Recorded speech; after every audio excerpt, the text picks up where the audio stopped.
हुन्छ हाम्रो प्यारो प्रभु येशू ख्रीष्टको नाउँमा यहाँहरू सबैलाई जय मसीह। अनि आजको यस बसाइमा तपाईहरुको बीचमा परमेश्वरको जीवित वचनलाई थोरै पाठ गर्ने इच्छा लाग्यो।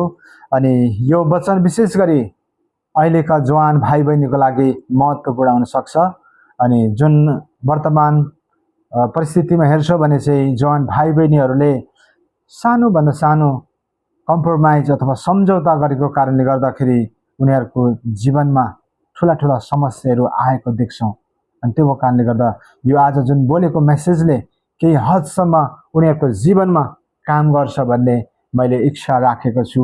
अनि तपाईहरुको बीचमा परमेश्वरको जीवित वचनलाई चाहिँ दानियलको पुस्तकबाट ल्याएको छु। दानियलको पुस्तकबाट केही अध्ययनहरू गर्नेछौँ। दानियल 1 अध्यायको 8 पदलाई म पढिहाल्ने छु।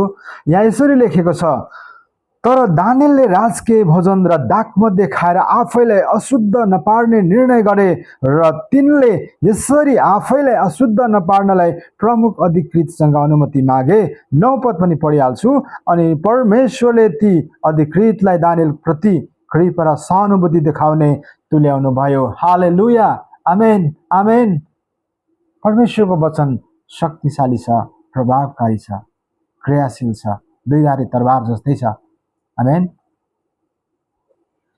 दानियलको पुस्तक अथवा दानियलको जीवनीको बारेमा चर्चा गर्ने बित्तिकै दानियल को थिए, दानियलको पुस्तक कहिले लेखिएको थियो भन्ने कुरा हजुरलाई यकिन भइसकेको छ। अनि दानियल चाहिँ एकजना यहुदा राज्यका इजरायली थिए। राजा नबुकदनेस्सरले जब बेबिलोनबाट यहुदा राज्यमा आएर यहुदा राज्यलाई जितेका छन् अनि त्यहाँ भएका सबै मानिसहरूलाई निर्वासनमा लगेका छन्। अनि निर्वासनमा जाने क्रममा दानियल पनि त्यस निर्वासनमा जानु परेको थियो। अनि धेरै व्यक्ति गए तापनि विशेष गरी 4 जना व्यक्तिको म चर्चा गर्नेछु। अनि दानियल एकजना भए। अनि अर्को 6 पदमा हेर्नुहुन्छ भने हनन्या, मिसाएल र अर्जिहा जो शद्रक, मेशक र अबेदक यिनीहरूको नाम परिवर्तन भएको पनि छ यहाँनिर। अनि उनी दानियलको नाम पनि बेलातसजार गरेर चाहिँ नाम पनि परिवर्तन गरिदिएका छन् उनीहरूले है। अनि यो खण्ड किन विशेष पढ्दैछु भन्दाखेरि चाहिँ जब निर्वासनमा लगियो अनि लगेका मध्येबाट चाहिँ राजा नबुकदनेस्सरले एकजना अधिकृतलाई त्यो जिम्मा लाउँदछन्। जुन अधिकृत चाहिँ अस्पेन्ज भन्ने व्यक्ति थिए। अनि अस्पेन्ज भन्ने व्यक्तिले चाहिँ लगेका इजरायलीहरूबाट चाहिँ सिलेक्सन गर्दै लाँदाखेरि जम्मा 4 जना व्यक्तिलाई चाहिँ उनले सिलेक्सन गरेका कुराहरू हामी देख्छौँ, जुन चाहिँ दानियल, शद्रक, मेशक र अबेदक। अनि उनको अगाडिको नाम चाहिँ के थियो भन्दाखेरि हनन्या, मिसाएल र अर्जिहा थियो है। अनि उनीहरूलाई किन यसरी चुन्यो भन्दा चाहिँ एकदमै जवान मानिसहरू, हेर्नमा एकदमै सुन्दर अनि सिकाउँदाखेरि छिट्टै शिक्षा सिक्ने यस्ता खालको व्यक्तिलाई चाहिँ अधिकारी अस्पेन्जले चाहिँ चुनेका थिए।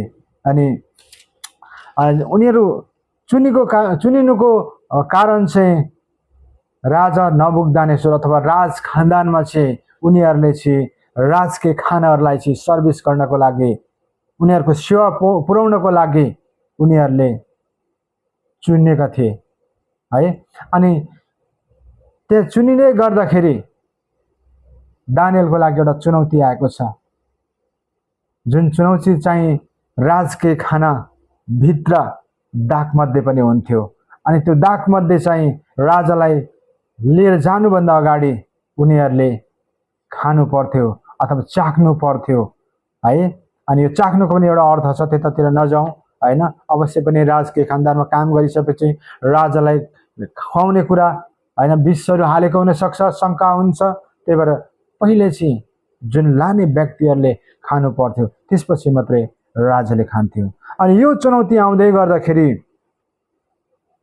दानियलले चाहिँ के गरेका छन् भन्दाखेरि आफूले जुन राजके खानदानमा जुन दाखमध्ये भन्ने बित्तिकै त्यहाँनिर नेपाली ठेट भाषामा दारू भन्ने बुझिन्छ, कुनै ठाउँमा रक्सी पनि भन्दछन् है। अनि त्यो दाखमध्ये चाहिँ नपिउनको लागि अधिकृत अस्पेन्जलाई अनुरोध गर्दछन्। अनि अस्पेन्जले त्यहाँ अरू धेरै काम गर्नेहरू हुन्छन्। अनि दानियलले भन्छन् अरू सबै हिष्टपुष्ट हुन्छन्, राजकै खाना खाएर एकदमै स्वस्थ तन्दुरुस्त देखिन्छन्, तर तिनीहरू बीचबाट तिमीले 4 जना व्यक्ति जो हनन्या, मिसाएल र अर्जिया र दानियल, तिमीहरू 4 जना व्यक्ति चाहिँ अस्वस्थ देखिने खालको हैन, एकदमै दुब्लाएको खालको देखियो भने मेरो राजाले मेरो शिर नै मुण्डन गरिदिनुहुन्छ भनेर चाहिँ अस्पेन्सी त्यहाँनिर डराउँदछन् है।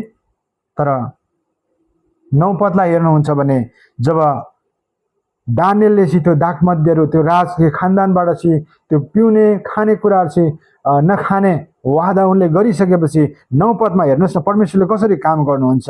अनि परमेश्वरले ती अधिकृतलाई दानियलप्रति कृपा र सहानुभूति देखाउने तुल्याउनु भयो भन्छ। हालेलुया।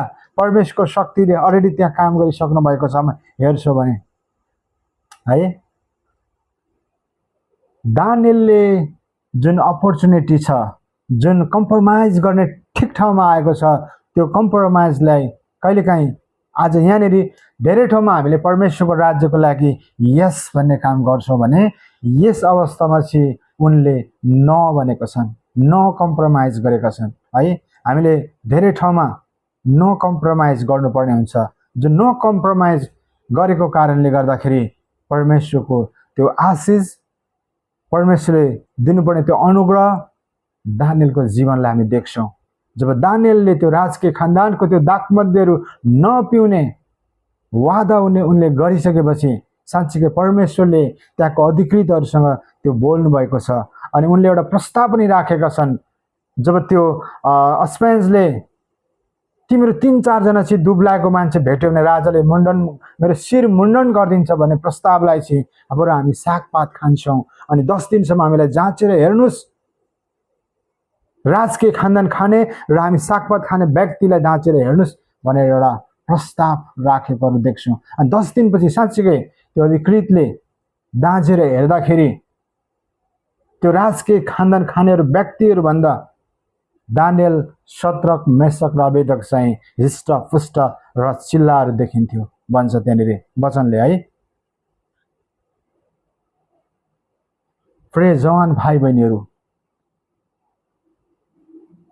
कथा यो घटनाको मुख्य कन्सिक्वेन्सेस के आउँछ भन्दाखेरि जसरी दानियलले कम्प्रोमाइज गर्ने ठाउँमा त्यो सानो सानो कुराको कम्प्रोमाइजलाई उनले के गरे, त्यो सानो कुरालाई उनले डिफाइन गरेर न भन्न उनले त्यो ल्याकत राखेको कुरा हामी देख्छौँ। जब हाम्रो परिस्थितिहरू आउँदाखेरि कतिपय ठाउँमा हामी यस भनेर पठाउँछौँ। विशेष गरी जवान भाइ बहिनीको लागि यो चुनौतीपूर्ण मेसेज हुन सक्छ। तपाईँहरूको लागि तपाईँहरू सँगै बसेको साथीसँग, रुममेटसँग त्यो चुनौती आउन सक्छ। साथीभाइले के खाइराखेका छ, साथीभाइले के बोलिराखेका छन्, यो हलभित्र, यो रुमभित्र, यो सेक्रेट ठाउँमा कसैले देख्दैन। थोरै त हो नि, गरे भइहाल्यो नि, खाए भइहाल्यो नि, कसले देख्छ र भन्ने कुराहरू धेरैचोटि आउन सक्छ। तर यस अवस्थामा तपाईँले न कम्प्रोमाइज यदि गर्नुभयो भने तपाईँको जीवनमा परमेश्वरले ठुलो काम गर्नुहुन्छ। दानियलले यो अवस्थामा उनले के गरे, नो कम्प्रोमाइज गरेका छन्। जब नो कम्प्रोमाइज गरिसकेपछि दानियलको जीवनमा कस्तो ब्लेसिङ आएको छ हामी हेरौँ न। 17 पदलाई म पढ्नेछु। 17 पदमा हेर्छौँ भने यी 4 जवान मानिसहरूलाई परमेश्वरले, सरी म फेरि पढ्नेछु, यी 4 जवान मानिसहरूलाई परमेश्वरले सब किसिमका साहित्य र शिक्षाको ज्ञान समझ दिनुभयो। अनि दानियल सबै किसिमका दर्शन र सपनाको अर्थ खोल्न सक्ने भए। हालेलुया। दानियलले सागपात खाएर यो कुरा उनले प्राप्त गरेको होइन। यो कुरा जब परमेश्वरसँग जुन कम्प्रोमाइज गर्नुपर्ने कुरालाई न कम्प्रोमाइज गरेका कारणले स्वर्गबाट त्यो ज्ञान र बुद्धि विवेकहरू चाहिँ दानियलको जीवनमा आएको छ। अझ मजाको कुरा चाहिँ हामी यहाँ तल हेर्नेछौँ अनि मजाको कुरा म पढ्नेछु। राजाले तिनीहरूलाई हाजिर गराउनु भनी तोकेको समय भएपछि ती प्रमुख अधिकृतले तिनीहरूलाई राजा नबुकदानेश्वर कहाँ ल्याए। राजाले तिनीहरूसँग कुरा गरेर उनले दानियल, हनन्याह, मिसाएल र अर्जिया बराबर कोही पनि भेटाएन। हालेलुया। अधिकृत स्पेन्सले अरू धेरै व्यक्तिहरू राजकीय खानदानमा काम गर्नलाई छान्नु भएको थियो। जब अन्तिममा हेर्छौँ भने हेर्नुहोस् त, शद्रक, मेशक र अबेदक र दानियल बराबर चाहिँ राजा नबुकदनेश्वरले त्यहाँ भेटाएनन् भन्ने कुरा चाहिँ हामी वचनको खण्डले बताएको हामी पाउँछौँ है। अझै म पढ्नेछु। यसकारण तिनीहरू राजाको सेवामा नियुक्त भए। राजाले बुद्धि र समझको बारेमा तिनीहरूलाई जे जति प्रश्न सोधे, अधिराज्यका जादुगरी र तन्त्र मन्त्र गर्नेहरू भन्दा तिनीहरूलाई 10 गुणा असल भेटाए। हालेलुया। हेर्नुहोस् त,